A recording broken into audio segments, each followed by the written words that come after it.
I'm so excited to get to talk to you finally in person. We Yes. have been emailing back and forth for a few months now, actually. And it's just really fun to get to talk to you and see your face. And I, of course, I've seen your picture and I've heard lots of your voice, but it's not the same as getting to talk. And I'm so excited to get to know you and share a little bit about you with our viewers and readers. Awesome. Thanks. I'm happy to be here, Kathleen. So, why don't we begin with you telling us a little bit about yourself, where you're from, your family, and one fun fact about yourself. Hmm. Okay. My name is Rosanna. I'm going back to theater, to teaching theater in the classroom with my kids. I'm Rosanna. I am from small town Texas, and I moved away to California for a while. I went down to Austin for college, and um, then my husband and I realized I kept comparing every guy I was around to this one guy back home that I was friends with. And it finally clicked years later that there might be a reason for that. So I am now back in small town Texas with three beautiful girls, and my parents are like 5 minutes away. His parents are 5 minutes away, and um, he's my lobster. He's my high school sweetheart ish because we broke up. It's a thing. I think when you're young and your brain's not fully developed, there's a lot of growing that you got to do. So I'm thankful for the years that we grew. We'll leave Oh, it at that. so you're So telling me no, this is a second chance romance? ooh, I like that. I like that trope. That's a fun one. Yeah. So, a fun fact. Well, when I was in LA and we had just started talking and dating kind of again and started falling for each other. And actually, I think we had said the L word. We had said love at that point. Um, Despite how in love I was, I put it all on pause when the final Harry Potter book was released. I knew it was coming out and I said, I love you, babe. I'll call you as soon as I'm done with the book. And it was like a couple days of radio silence because I was just reading voraciously. I was just reading the book. I had to know what happened at the end of the entire series. So, and he knew I loved him. It was crickets for like 2 or 3 days as I was reading it. He's like, I had to go to work, do my work thing, and then read. Oh, that's awesome. That is a very funny story. Yeah. I love that he was totally cool with it. Yeah. And that's the I sign of a great writer. I think he knew what he was getting into at that point. Yeah, it's a sign of a great writer when you want to put everything, even your new love, on hold just to see what happens next. Hmm. Yeah. I love that story. Okay, so how did you get into voice acting? You know, it well, I started acting when I was 15. The first show I ever did was Grease, and it was at a local community theater. I was Patty Simcox, the cheerleader. Oh, That changed my life. The director was a Christian man, and at that point, I was still trying to figure out my life, and I'd never been around an artistic Christian before, so it was really impactful on me. And so I went to college at UT Austin, and I took one seminar on voice acting, and I remember the professor asking like a blanket statement. All right, who in here has been told they have a great voice? Because that's like the thing that you and every hand in the room went up except for mine. huh. And I looked around and I was like, okay, this isn't for me. Because I just assumed if you haven't been told that you have a good voice, then that, because everybody's mom tells me, but like my singing voice, character, I've never been told that. I like acting, yes, but voices, like I don't do cartoon voices, so I wrote it off. And then I moved to LA for acting, and I did, I toured the United States with a, a musical theater piece for kids, which was really fun, and did some indie movies out there, and then moved back here and ended up teaching and my degree was in theater education. So I ended up teaching in the public schools of Texas. I started in middle school, was teaching middle schoolers, and then moved to the high school level because I wanted to be with them a little bit longer and develop more of a relationship where you kind of see growth through the years. And um, and you have a bigger opportunity with after school programs and the art that you get to do with them. Were you teaching drama or? Yes, yeah, Okay. theater, just theater. It was great. I loved it. We don't need to get into it. I don't know how people would teach anything but that. I love anything but the arts. I love teaching theater. And then so I got to, really hone in on my teaching and directing chops. And then I left teaching because I realized I was spending all my time with other people's kids. And this is not everybody, but for me and my family, I wanted to be around my own. They would go to dad for everything, which isn't bad. He never, complained or anything like that. He's a great dad. And but I wanted them to come to me too. And I realized I was missing out on some stuff because theater rehearsals take up a lot of time. And I love the theater so, so much, but it didn't, with the age of my kids, it didn't work with our family. Um, so then my husband actually said to me, I'm not going to talk about him the whole time, I promise, but he's like, he loves audiobooks, and he for like a year is like, I think you should consider this. I think this is right up your alley. And so I kind of started exploring it more and realized it's in particular, it's not, have you been told you have a good voice? There's so much more to it than that. And I started working in commercials, and I love long form narration. I love the audiobooks. That feeds my creative spirit quite a bit more. And so that's kind of how I ended up in the audiobook world. Oh, that's awesome. And I'm so glad that you did, because I will tell you, there were a handful of people who I thought, oh, I like the way their voice sounds for this character. But you stood out because of the emotion and the acting you put into your reading. And it really, I will tell you, this was my debut. And so I had written and rewritten and rewritten and rewritten and rewritten and rewritten. I was so, this sounds terrible to say as an author, but I was so sick of this story. I could recite this story in my sleep. It's like, do you love, pick your favorite food? Now eat Yeah. your favorite food every day for 5 months. I was done. I was done. I was like so thrilled and excited to see other people enjoy the story. But I thought, I'm never going to be able to enjoy this story again. And I will Yeah. tell you, the very first time I was able to actually be like, oh, this is like catching my attention and making me want to keep reading as if I'm a reader, was when I was listening to your final recording. You gave it such a Oh, new life. It's like a totally different experience. I'm so thrilled. I am so thrilled. thank you. I'm so glad. Thank you so much. I love that. I love that. Okay. So, what do you like to? I see you were holding something there. What do you like to Oh, snack yes. or drink on during or after your sessions or before? So this is tea. If I need something warm and cozy, and sometimes it's dependent on the book that I'm reading. That's kind of fun. I have LaCroix. I don't usually have a LaCroix in the booth because it has bubbles, but I'm not recording audio for your book right now. So when I'm recording your audio, this is outside the booth. Um, and then I have this. I have my water bottle. Um, this morning I had my coffee. It was a cold brew this morning. So it's it depends. I have all the things in the booth. Anything to keep keep your instrument ready to go. Snacks. I don't like to have food in the booth. If I have to, I'll have a few almonds or something. But if my tummy's getting grumbly, then I just gotta leave and eat. Because I've tried to record through it, and it is not, you end up editing most of it out anyway, and it's just a waste of your time. And even some I thought I could sneak by, I had an editor kick back like, nah, there's a weird sound in the background here. I'm like, oh, that was my stomach.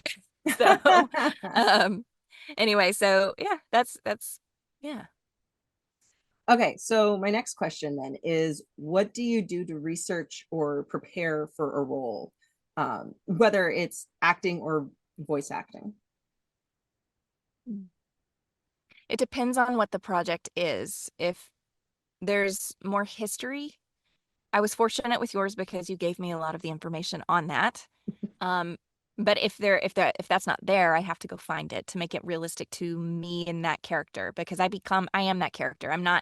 I'm Eliza. I'm not pretending to be Eliza. I'm Eliza when I'm recording.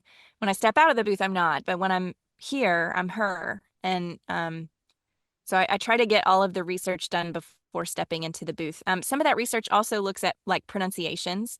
So if you are fortunate to get to work with the author will be able to send you those pronunciations. If you're not, either the publisher sends you the pronunciations, or you got to go find them yourself. And then there are a few words that I always have to look up, and I can tell you right now, I don't know the answer to mischievous or mischievous. I have to look it up every time, every time. Um, and then as far as just mapping out like character arcs for the primary characters, playing around with voices for the secondary and tertiary characters, because there's usually a little more fun that you can have on getting creative with those.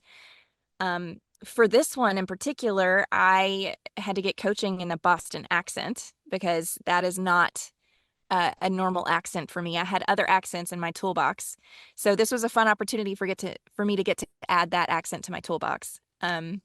I had no idea. You sounded so perfect with it. I thought it was fantastic. I had no idea it was Oh, your first thank time you. doing Well, you on one of those, you kicked back one that you're like, you said something about Rob, and I was like, oh my goodness, I left in a pickup, so I had a lead-in line that helped me get into that character's voice.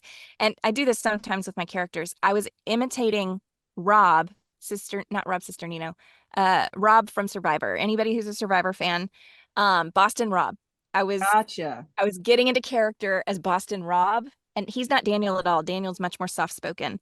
Um, and an inner strength, and Rob is loud and out there. So and I was fortunate in that my dialect coach is from Boston and Oh, had just done a piece on a Boston with the main Boston character was a more reserved, soft-spoken, quieter Boston male. And so I was able to kind of pull that out of him when we were working on my accent as opposed to the stereotypical Boston loud in your face accent. So oh, that was fun.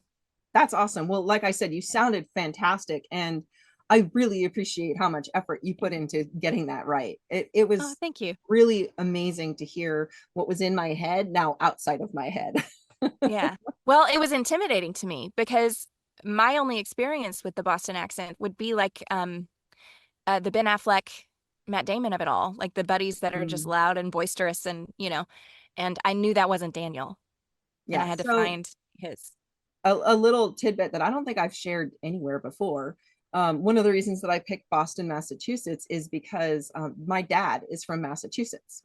And so his Oh. mom, whom I would call Bopsy Ginger because her name was Virginia, which I'm actually using that character in my current book, but Bopsy because they're Polish, but they lived in Oh. Massachusetts.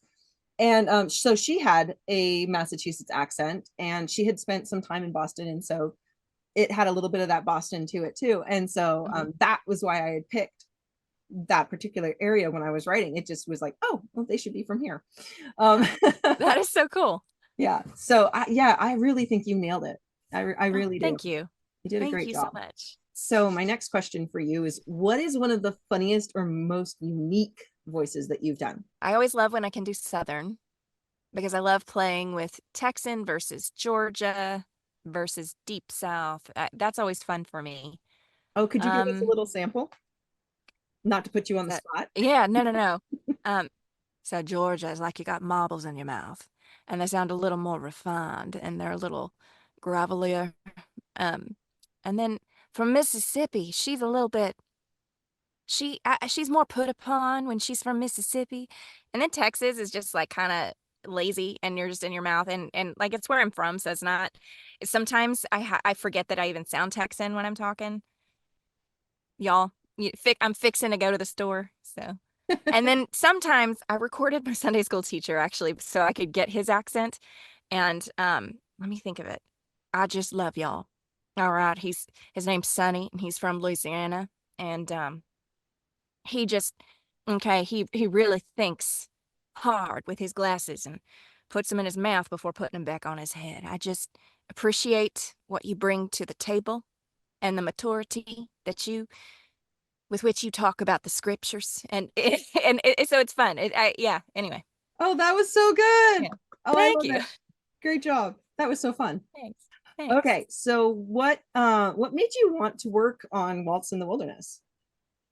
Okay, I know I've told you this, but the adventure of it, I love an adventure. I really appreciate the Old West when it's presented a little more realistically instead of like the pretty pictures that you see, on like the romanticized version of the Old West. Um, I really got into Deadwood. There's a lot of language in it. It's actually Shakespearean in how they curse. It feels like the writing is excellent in that regard. But there's a lot of language in it. So you'd have to know that going in. But one of my favorite roles that I ever got to be was Annie Oakley in Annie Get Your Gun. And so, like a strong woman, knew how to shoot a gun, knew how to take care of herself, and was just this really rugged, independent woman back in the day in a time that was the man's world. And I saw in Eliza the strength that she had, and I don't know, like I said, I like the grit. I don't like when it's always rose tinted glasses, pretty picture. I like that you have the dark and the light represented in the work. So let's see. I wrote, I was looking at my notes because I wanted to make sure I didn't leave anything off. I love romance. I do. It's one of my favorite genres, and even when I'm not performing it, I like to listen to it or read it. I'm a sucker for happily ever after. Yeah, I don't, like, I get that sometimes things are going to end when they're not, but then it's not really a romance if it doesn't end in a happily ever after, is it? Nope, it is not. That is a requirement for the genre. Yeah. And I totally agree with you. One of the things I say a lot is, life gives us so many unhappy endings. Why go around making them up? Yeah. Yeah. But I do appreciate and understand that certain stories need a different kind of ending. But then, Yeah, you're coming to the text with a whole different purpose then, yeah, as a reader exactly. and as an author, Totally, you want to get something different out of it. exactly. Okay, so I know that my readers are going to absolutely be thrilled with your performance in Waltz in the Wilderness. So, what else can they look for that you've narrated that they might also find interesting? The only other Christian book that I've done is a mystery. It's like a cozy mystery, and it's 4 novellas put into one by Oasis Audio. It's called Death by Food Truck. And so it's all these food trucks in a park in a little community in Maine. And each novella is about a different food truck. So like gosh, I should look them up. One's about spuds, like a potato thing. Another one is about tacos, and another is about noodles. It's fun, it's lovely, the character, and it's mysteries. I love a good mystery. I grew up on Agatha Christie, so the chance to get to do to explore the mystery genre in the cozy space where you get to play around with the voices a little bit more than you would have leeway to elsewhere was really fun. So it's called Death by Food Truck, and the 4 different authors in that one are Joy Copeland, Cynthia Hickey, Linda Baton Johnson, and Teresa Ives Lilly. So that's the only other Christian one. Okay. Well, I don't Yeah. know all of those names, but I do know Cynthia Hickey. She is a fantastic writer. I know she won a Yeah. couple of awards recently. And that sounds like a really interesting premise for a novella collection. So It was so fun. with you reading it, I'm sure it's going to be a fantastic listen. Thank you. I had a ball working on it. It was really, really fun. Okay, so you mentioned a little bit already that you read romance even when you're not in the booth. Mhm. Is that your usual genre? Do you stray outside that for your fun time reading? I love sci-fi as well. Me too. So, any Blake Crouch book, I'm in. If y'all have not Okay. heard of Blake Crouch, he's fun. But he has romance, but it's also there's science in it, and and it's kind of a mystery. Like you don't know how it's going to end. I don't know. Blake Crouch is great. Um, Dark Matter, I think, was the first book I read of his that I really got sucked into. Um, I grew up on Nancy Drew and Agatha Christie, so I love a good mystery. I love a good mystery where I can't actually know the ending. And I know there's so many tropes in it, you can kind of usually guess what's going to happen. So when I'm surprised, I'm always like, it's a nice, it's a nice thing to finally be surprised by something. So yeah, those are typically my go-tos. Well, thank you for that name. I am totally going to be Yeah. looking him up because I am a huge Hmm. sci-fi fan myself, actually. Yeah. And if you add in that romance element, I am hooked. Yeah. Yeah. So And that's he's got awesome. several out. So if you like him, then there's several others that are Even right better. there waiting to be listened to or read. Yeah. Well, thank you so much for that. Okay, Yeah. what other creative outlets do you enjoy right now? I love playing piano. It kind of decompresses me. Um, if I'm stressed or if I have like pent up anything, it just helps me get out. Um, the song I'm working on right now is the song Quiet. I actually walked into my oldest, her bedroom, and she was listening to it before bed one night, and I was like, "What is this song?" It's called Quiet. I don't know if you've ever heard it or not. I'm not Um, good at remembering the names of songs. yeah, no, let me look up who it's by. Um, I'm sure this makes for great TV. I'm sorry. I see Elevation did an example of it. Hillsong or Hillside did an example of it. Elevation Worship.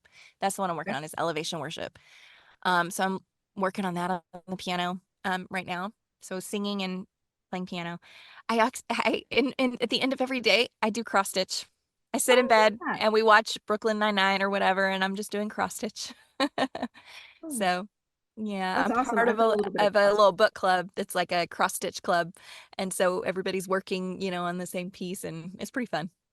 So there's multiple people working on the same project, or you're Yeah, all they each have their own version of it. okay. Okay. But yeah, so like every couple months you get a new box and you So get it's to work on cross this stitch project. and a book club. No, it's like a book club Oh, and that you're like a book club, sent. but it's cross stitch. Yeah, Okay. Okay. yeah, yeah. That sounds like So lots of fun. So do you guys get together when you finish your projects and kind of like compare? no, well, they're online. So Oh, yes, online, but not, yeah, I don't know them. A lot of them are in England. So, yeah, but I think my next is to start designing my own cross stitch to try to like personalize a few things that I want for my house or like for friends or something like that. My sister-in-law gave me a little journal book that shows you how to, how you can design certain things in different fonts if you want to put words in there and mhm. people. So we'll see. Yeah. That's so fun. If you do that, you better let me know. I want to see how it turns out. Okay, I will. I'm working on a Halloween one right now. It's a spooky. The last one was a bookshelf. I'll have to send you a picture of that one. The bookshelf that's been my favorite so far, of course. Just a tad biased. Yeah, yeah. Okay.